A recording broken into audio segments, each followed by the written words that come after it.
Hello, my dear viewers and dear long-term investors. This is your boy BHUVI. Sorry for not uploading videos for a 2 day in a row. So, okay, that's right. Today I'm going to talk about the IPO spree in the market. Swiggy gets one step closer to 1.25 billion IPO. So, let's get into the news deeply.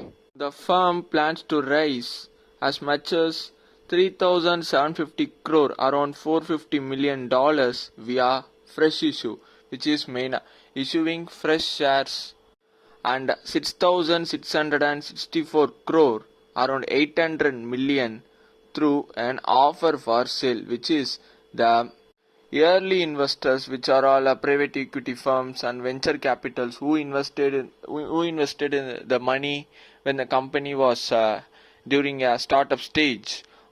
It's a the IPO is a chance for them to exit, because if the company stayed up private for a long time, the PE firms and venture capitals cannot trade their shares for a considerable amount of profit, or the trading trading the shares itself a rare moment there. So to make profits, it should be sold to public, to innocent public. I'm once again saying 3,750 crore to fund fresh issue, and 6,664 crore is offer for sale, which is going to be sold by the PE firms and venture capitals to the public. So before the IPO, the company plans to raise 750 crores from the anchor investors. It is a gimmick to boost its value and to show that the anchor investors has credibility in the firm. This is the gimmick every startup do before the IPO. So the draft red herring prospectus are in the process to file in front of the regulator, that is SEBI. So I'm going to list the investors who have invested their money when it was a startup. So they are Process, which owns 32% of the company, and SoftBank with 8% stake, and Essel, who owns a 6.2% stake, and 6.7% owns Elevation Capital. So other some investor partners are Nordwest Venture Cap Partners, Tencent, DST Global, and AlphaWave. So these are all the early investors. So basically speaking, those venture capitals and PE firm don't mind the company's valuation or its fundamentals. It just plays bets. Companies like this, number of companies, they place bets in 100 number of companies. If two turned out to be a mega hit, they can the profits will paramount all the losses and reap the profits, tons and tons of money. So this is the basic logic behind PE firms and venture capitals investing in the early stage startups. To know about it clearly, I am insisting you to buy the 0 to 1 book and read it.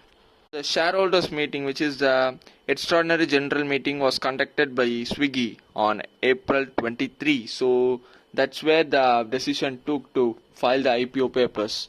So in the meeting, their co-founders Nandan Reddy and Sri Harsha Majeti were appointed as executive directors of the company, and CFO were appointed. It's a man called Rahul Bothra, and M. Sridhar as company secretary. The executive directors will do their job for 3 years from April 1 of 2024. So I think it's November October last year, the Swiggy's valuation was marked down by PE firm, which is called, I think, Invesco, to 8 billion or 6 billion. So from then it now marked up its valuation to $12.7 billion. Swiggy is not yet making any profits, but its platform fee was introduced as a 2 rupees per order, and from then it now going at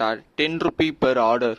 So only this platform fee made its food delivery operation, underline the word, only food delivery operations turned out to be a profitable business only by the increasing of its platform revenue fee. So almost it is making losses. That's clear. So its trading loss in the food delivery business reduced to 208 million. 208 million in a half year financial year 24 compared to 321 million in the corresponding period a year ago. So that's what I said. So it's a gross merchandise value, which is the total value of goods it's delivering, comes around 1.43 billion US dollars. But its competitor Zomato is making 1.84 billion during the same period, which is the period is first half year of 2023 to 2024. So earlier in 2022 January, Swiggy raised $700 million, which made Swiggy to become a decacorn. Decacorn means a startup which gained a valuation of 10 billion is called as decacorn. So then in January 2022 it became a decacorn with a valuation of $10.7 billion. So in October it came to 6 billion, and in also 7.85 billion and 8.3 billion, and now it is 12.7 billion. So I'm just giving you an exercise now. My all viewers have to do this so that you can know what's happening in the IPO market and how the investors are fooled by these new age listed companies. So the exercise is, I will pronounce the name of new age listed companies and I will say the issue price, which is the IPO price of the per share, and you should see the current price of the shares, right? Zomato listed at 76 rupees. Yeah. Number 2, PB Fintech listed at 980 rupees, and FSNE Commerce, which is Nika, listed at 1125 rupees, and Delivery listed at 487 rupees. 197 Communication, which is Paytm, listed at 2150 rupees, and Honasa Consumer Mamaearth 324 rupees issue price, and CE Infosystem listed at 1033 rupees, and Easy Trip Planners, which is Ease My Trip, listed at 187 rupees. Nazara Technologies listed at 1101 rupee. Car Trade Tech listed at 1618 rupees. So the companies which I listed out are, most of them will trade below its IPO price, and some of them might be exceptional. So the exceptional things, stocks which are all trading above the issue price are also not making profits. They are all trading around their IPO price in the hope that it will make profit in the future. Zomato is just now showing some profits, which is like a sprouting profits, which is 2 crore, 24 crore, which is like a paper profits, not yet made a real cash profits, because the cash flow statement, free cash flow is negative. And one more thing is some upcoming IPOs are Ola Electric, and which is a Dubakur IPO. Dubakur company, which is selling its bikes to its own sister company, which is a related party transaction, and showing it as a net sales. And most of the bikes are, e-bikes are sold, e-scooty are sold below their making cost, which is if a bike costs 10 rupee, I am selling it at 9.5 or 9 rupee. And Oyo, which is not at making profit and begging to infuse some debt capital, the capital in a debt form. And one more IPO maybe you can expect is Aether Energy, Aether Electric, it is a e-scooty making company.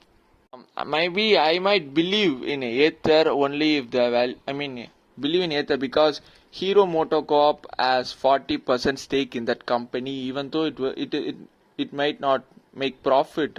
Hero MotoCorp will back them, so if they reach the volume they will break out and make the profit. Some more companies which filed their IPO are as I said, Ola Electric, Oyo, FirstCry, Portia Medical, MobiKwik, Office. FirstCry withdrew with due their IPO papers. Ola Electric is going to rise 5,500 crore and Oyo might rise 5,000 crore and Portia Medical will rise 1,000 crore. MobiKwik 700 crore and Office 160 crore. But the essence of this video is that you should invest with prudence and you should test the integrity of the owners and the fundamental of the business. Unless it's not make profit, you should not touch it with a 10-foot pole. That's my request, your humble request to all my viewers.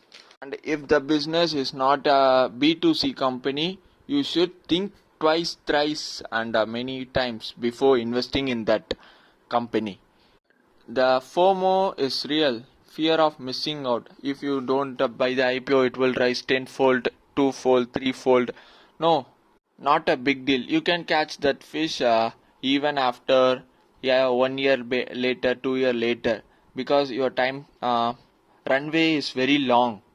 If the company is really worth, it will go tenfold, but at some time it will stuck into a difficult case or something, so that then you can catch that fish.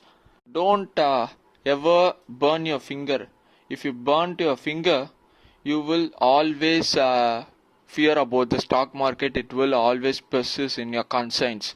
So thank you for watching till end. I hope this video will be interesting and informative to you, and you should digest this information into your investing business.